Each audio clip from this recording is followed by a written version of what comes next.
Drawing करने के लिए मैंने क्लच पेंसिल का यूज़ करा था रफ आउटलाइन बनाने के लिए। उसके बाद चारकोल वाली मैंने हार्ड पेंसिल का इस्तेमाल करके ये स्केचिंग जो है, बेसिक स्केचिंग बेस जो है तैयार करा है। अब इसको शेड करने के लिए यही पेंसिल यूज़ करूँगा। उसके बाद ये सॉफ्ट वाली पेंसिल यूज़ करूँगा मैं, जो कि कैम्लिन की है। और ये कैम्लिन की वही पेंसिल है, बस थोड़ी छोटी हो गई है। और ये मोंट मार्टे की पेंसिल है, जो कि सॉफ्ट ही है, बस नाम अलग है इसका।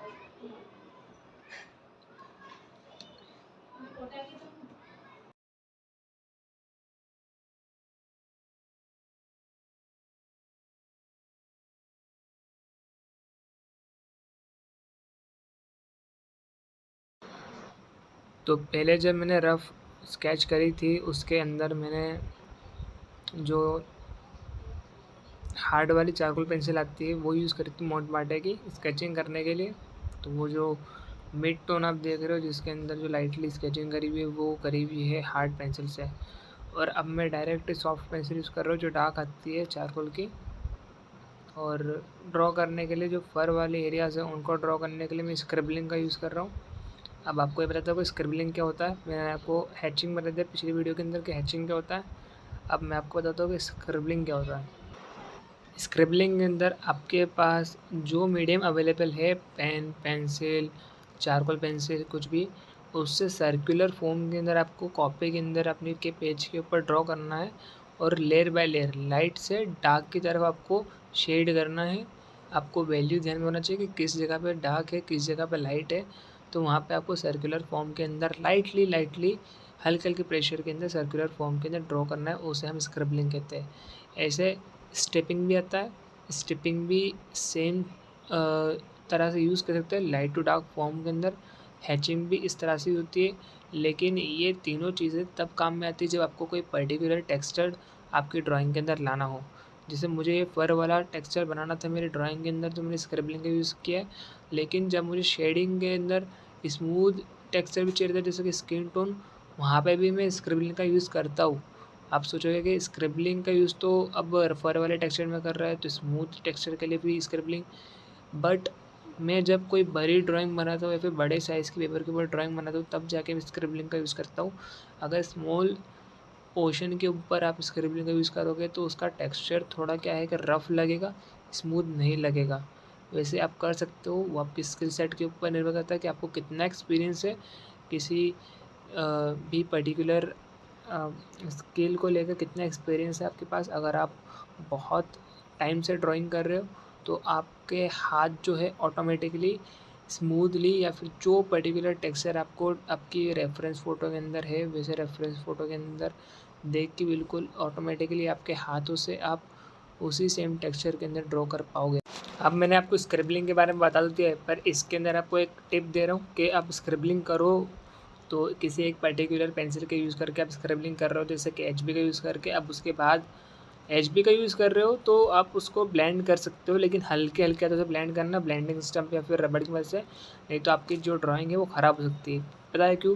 क्योंकि जब आप स्क्रिबलिंग करते हो तब जो ग्रेफाइट की क्वांटिटी होती है वो ज़्यादा से ज़्यादा पेपर के ऊपर ऑप्ट रहती है। मतलब ग्रेफाइट की क्वांटिटी ज़्यादा होने की वजह से पेपर के ऊपर आप जब उसको ब्लेंड करोगे तो वो ग्रेफाइट फैल जाएगा। और जब फैलेगा तो बहुत ज़्यादा ही ज़्यादा फैलेगा, इतना ज़्यादा कि आपकी ड्राइंग जो बिल्कुल ख़राब हो जाएगी।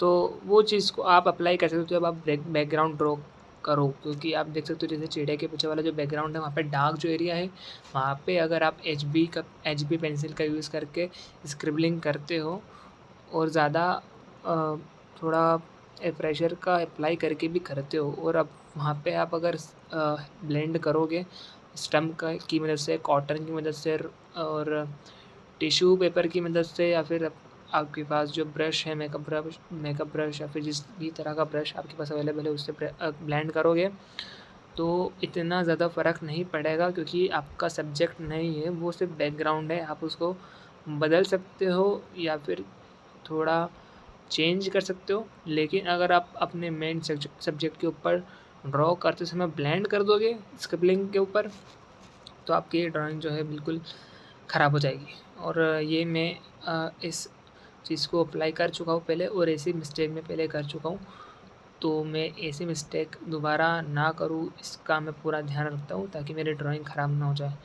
कभी-कभी मैंने ड्राइंग मतलब ऐसे मोमेंट के ऊपर ख़राब कर दी है जब 5 या 6 दिन के बाद जब मेरी ड्राइंग बिल्कुल कंप्लीट हो गई है, उसके बाद मैंने ऐसी मिस्टेक करी है और फिर वो जो 5-6 दिन की मेहनत थी वो बिल्कुल ख़राब हो गई है। तो ऐसी-ऐसी टिप्स देता रहता हूँ अपने ड्राइंग के अंदर ताकि आप वो मिस्टेक ना करो। तो अब बात करते हैं मैंने अभी तक यहाँ पे जितनी भी चीज़ें करी है। पहले तो मैंने सॉफ्ट चारकोल पेंसिल की मदद से बेसिक शेप जो मतलब आपको दिख रहा है रेफरेंस के अंदर, वो वाली चीज़ों को शेड कर लिया है। और हाइलाइट वाले इरेज़र जो भी आपके पास अवेलेबल हो उसकी मदद से हाइलाइट कर देना जितने भी वाइट एरियाज़ है। ये प्रोसेस आपको अप्लाई करते रहनी है। पहले तो डार्क एरियाज़ को डार्क करना है, मिड टोन्स पे मिड टोन्स डालनी है और हाइलाइट वाले एरियाज़ पे हाइलाइट आपको कर देना। अब बात करता हूँ मैं बैकग्राउंड की। बैकग्राउंड के लिए मैंने जो हार्ड वाली पेंसिल थी उससे लाइटली हैचिंग करी है पीछे। हैचिंग करने के बाद टिश्यू पेपर और कॉटन की मदद से मैंने ब्लेंड कर दिया है। तो ये जो प्रोसेस है मैं 2 से 3 बार अप्लाई करूँगा जब तक मुझे एक डार्क बैकग्राउंड नहीं मिल जाता और लाइट एरिया पर लाइट बैकग्राउंड नहीं मिल जाता।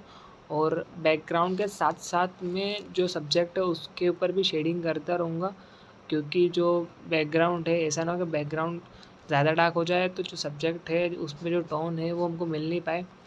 तो इसका बराबर आपको ध्यान रखना है वैल्यूज़ का कि जहाँ पे परफेक्ट मिड टोन है उसे मिड टोन रहने देना है और जहाँ पे परफेक्ट लाइट टोन है वहाँ पे लाइट टोन रहने देनी है और जहाँ पे डार्क टोन है वहाँ पे ऑब्वियसली आपको डार्क करना ही है।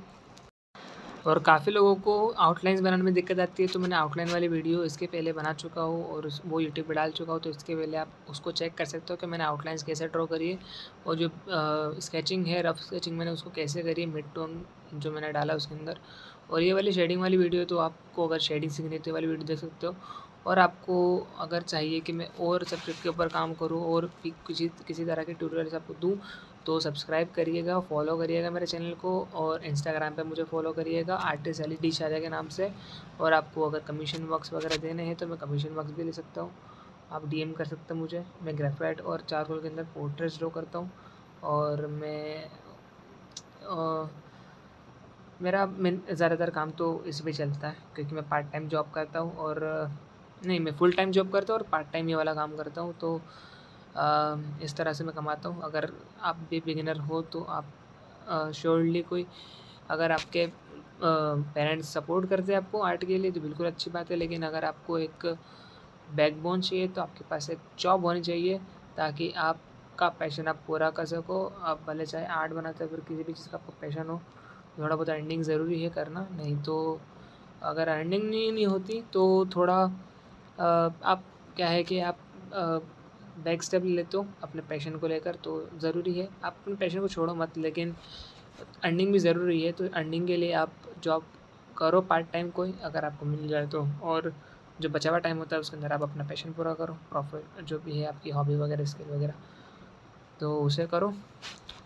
मैं भी यही करता हूँ। मैं स्टार्टिंग के अंदर मुझे इतने कमीशन वर्क नहीं मिलते थे, बट प्रैक्टिस की वजह से और स्किल अच्छी होने की मदद से मुझे कमीशन वर्क मिलने लगे और मैं अर्निंग अच्छी खासी कर लेता हूँ अपने कमीशन वर्क को लेकर।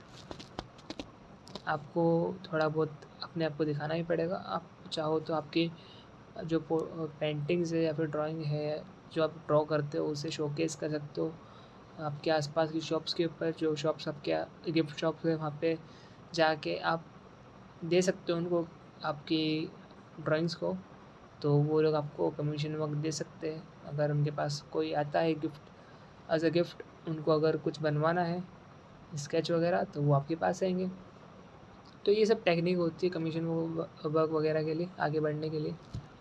तो ये वीडियो अगर अच्छी लगी हो तो आपको लाइक कर देना, सब्सक्राइब कर देना चैनल को और कमेंट करना आप मुझे किस सब्जेक्ट के ऊपर काम करना चाहिए, फिर किस मीडियम के ऊपर काम करना चाहिए। तो मैं आपको जल्दी मिलूँगा, तब तक के लिए ड्रॉ कर देना।